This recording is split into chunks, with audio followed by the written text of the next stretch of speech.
मैं अदर और सभी स्टूडेंट को कहना चाहता हूँ कि जो अपने आप को कमज़ोर समझते हैं, खास करके जो अपने आप को कमज़ोर समझते हैं, उन लोगों से मैं कहना चाहता हूँ कि कोई भी बच्चा कमज़ोर नहीं होता है, कोई भी कमज़ोर नहीं होता है।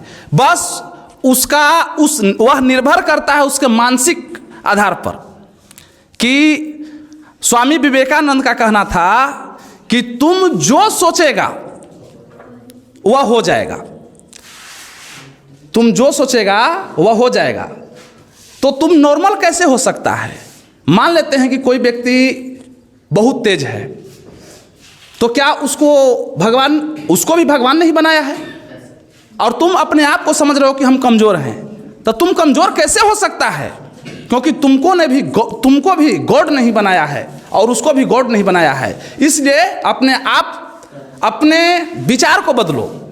कहने का अर्थ है कि तुम अपने आप को समझो, तुम कमज़ोर नहीं हो, तुम जो चाहेगा वो कर सकता है।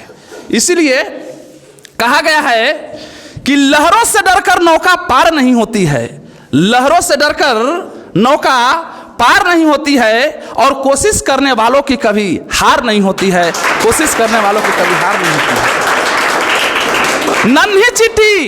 नन्ही चींटी चढ़ती दीवारों पे 100 बार फिसलती है, नन्ही चींटी चढ़ती दीवारों पे 100 बार फिसलती है, चढ़कर गिरना गिरकर चढ़ना उसको अखरता नहीं है, और आकी उसकी कोशिश बेकार नहीं जाती है, और कोशिश करने वालों की कभी हार नहीं होती है, कोशिश करने वालों की कभी हार नहीं होती है।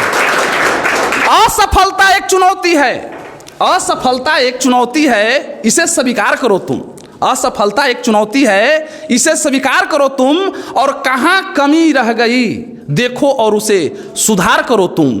जब तक सफल न हो नींद चैन को त्यागो तुम, जब तक सफल न हो नींद चैन को त्यागो तुम, और क्योंकि कुछ किए बिना ही यूं ही जय जयकार नहीं होती है, और कोशिश करने वालों की कभी हार नहीं होती है, कोशिश करने वालों की कभी हार नहीं होती है। बस मैं इतना ही कर करके जय हिंद जय भारत।